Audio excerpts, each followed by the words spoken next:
Colombian drug lord Pablo Escobar's ambition and ruthlessness made him one of the wealthiest, most powerful and most violent criminals of all time. In these groups, international criminals, famous people born on December 1st, famous people WHO died on December 2nd, famous people WHO died in 1993, show all groups 1 of 6. Quotes, "What is worth most in life are friends, of that I am sure. Unfortunately, along life's paths one also meets people who are disloyal." Pablo Escobar. Synopsis. Pablo Escobar, born on December 1, 1949, in Antioquia, Colombia, entered the cocaine trade in the early 1970s. He collaborated with other criminals to form the Medellin cartel and eventually controlled over 80% of the cocaine shipped to the U.S. He earned popularity by sponsoring charity projects and soccer clubs, but later terror campaigns that resulted in the murder of thousands turned public opinion against him. He was killed in 1993. Background and early life. Pablo Emilio Escobar Gaviria was born on December 1, 1949 in the Colombian city of Rio Negro, Antioquia, with his family later moving to the suburb of Envigado. He came from modest means. His father worked as a peasant farmer while his mother was a schoolteacher. From an early age, Escobar packed a unique drive and ambition to raise himself up from his humble beginnings. As a young man, he told friends and family that he wanted to become president of Colombia. Yet as he saw it, his path to wealth and legitimacy lay in crime. He got his start as a petty street thief, stealing cars before moving into the smuggling business. Escobar's early prominence came during the Marlboro Wars, in which he played a high-profile role in the control of Colombia's smuggled cigarette market. This episode proved to be a valuable training ground for the future narcotics kingpin. Rise to power. It wasn't by chance that Colombia came to dominate the cocaine trade. Beginning in the early 1970s, the country became a prime smuggling ground for marijuana. But as the cocaine market flourished, Colombia's geographical location proved to be its biggest asset. Situated at the northern tip of South America between the thriving coca cultivation epicenters of Peru and Bolivia, the country came to dominate the global cocaine trade, with the United States, the biggest market for the drug, just a short trip to the north. Escobar moved quickly to grab control of the cocaine trade. In 1975, Medellin drug trafficker Fabio Restrepo was murdered. His killing, it's believed, came at the orders of Escobar, who immediately seized power and expanded Restrepo's operation into something the world had never seen. Under Escobar's leadership, large amounts of coca paste were purchased in Bolivia and Peru, processed, and brought to America. Escobar worked with a small group to form the infamous Medellin cartel. By the mid-1980s, Escobar controlled more than 80% of the cocaine smuggled into the United States. More than 15 tons of cocaine were reportedly smuggled each day, netting the cartel as much as $420 million a week. Astronomical wealth. The cash was so prevalent that Escobar purchased a Learjet for the sole purpose of flying his money. With an estimated worth of $30 billion, Escobar was named one of the 10 richest people on Earth by Forbes. Even as his fortune and fame grew, Escobar didn't relinquish his dream to be seen as a leader. In some ways he positioned himself as a Robin Hood-like figure, which was echoed by many locals as he spent money to expand social programs for the poor. Escobar's lush and expansive estate, known as Hacienda Naples, included a zoo filled with exotic animals from around the world and a large sculptures of dinosaurs in one of its gardens. Photo by Timothy Ross / The Life Images Collection / Getty Images. Escobar's lush and expansive estate, known as Hacienda Naples, included a zoo filled with exotic animals from around the world and a large sculptures of dinosaurs in one of its gardens. Photo by Timothy Ross / The Life Images Collection / Getty Images. In 1982, Escobar was elected as an alternate member of Colombia's Congress. But the reasons for his wealth could not stay hidden, and 2 years after his election, he was forced to resign, with the justice minister who had revealed Escobar's notorious background later slain. Height of power. With the realization that he had no shot of becoming Colombia's president, and with the United States pushing for his capture and extradition, Escobar unleashed his fury on his enemies.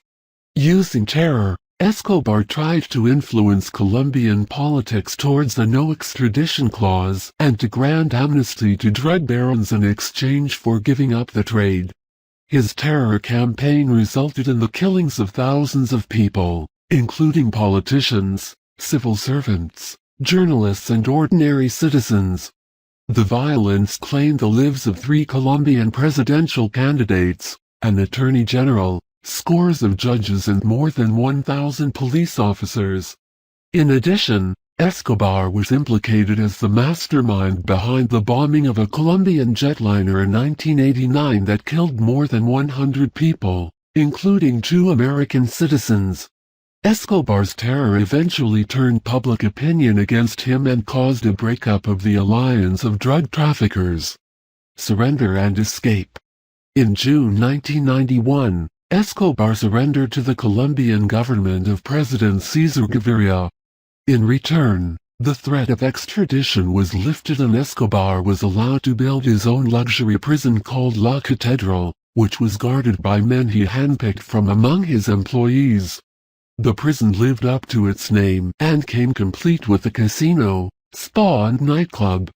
In June 1992, however, Escobar escaped when authorities attempted to move him to a more standard holding facility. A manhunt for the drug lord was launched that would last 16 months. During that time, the monopoly of the Medellin cartel, which had begun to crumble during Escobar's imprisonment as police raided offices and killed its leaders, rapidly deteriorated. Death. After so many near misses, Colombian law enforcement finally caught up to Escobar on December 2, 1993, the day after his birthday, in a middle-class neighborhood in Medellin. A firefight ensued and, as Escobar tried to escape across a series of rooftops, he and his bodyguard were shot and killed. Colombian police and military forces stormed the rooftop where drug lord Pablo Escobar was shot dead just moments earlier during an exchange of gunfire between security forces and Escobar and his bodyguard on December 2, 1993. The death of Escobar ends a 16-month hunt for Escobar, who controlled one of the world's most ruthless drug trafficking empires. Photo: Jesus Abad el Colombiano /AFP Getty Images. Colombian police and military forces stormed the rooftop where drug lord Pablo Escobar was shot dead just moments earlier during an exchange of gunfire between security forces and Escobar and his bodyguard on December 2, 1993. The death of Escobar ends a 16-month hunt for Escobar, who controlled one of the world's most ruthless drug trafficking empires. Photo: Jesus Abad el Colombiano /AFP Getty Images. Assisting in the manhunt were 2 American drug enforcement agents, Steve Murphy and Javier Pina, both of whom had been working the Escobar case for years. Their story formed part of the backbone of the 2015 Netflix series Narcos. Escobar's death accelerated the demise of the Medellin cartel and Colombia's central role in the cocaine trade. His passing was also celebrated by the country's government and other parts of the world. Still, many Colombians mourned his killing. More than 25,000 people turned out for Escobar's burial. He built houses and cared about the poor, one funeral goer stated at Escobar's funeral in a story reported by the New York Times. In the future, people will go to his tomb to pray, the way they would to a saint. Personal life. Escobar married Maria Victoria Henao, a 15-year-old bride, in 1976. The couple had 2 children together, a son, Juan Pablo, and a daughter, Manuela. Shortly before his death, Escobar's family unsuccessfully sought asylum in Germany and eventually found refuge in a Bogotá hotel. After Escobar's death, the family was placed under police protection. Photo SDF/AFP/Getty Images. Photo SDF/AFP/Getty Images. In 2015, Escobar's son, who eventually studied architecture and changed his name to Sebastian Marroquin, wrote a book, Pablo Escobar, My Father, which tells the story of growing up with the world's most notorious drug kingpin. He also asserts that his father had committed suicide. My father's not a person to be imitated, Marroquin said in an Agence France press interview. He showed us the path we must never take as a society, because it's the path to self-destruction, the loss of values and a place where life ceases to have importance. In July 2016, Escobar's brother, Roberto, announced he was prepared to sue Netflix for $1 billion for its misportrayal of their family in its series Narcos.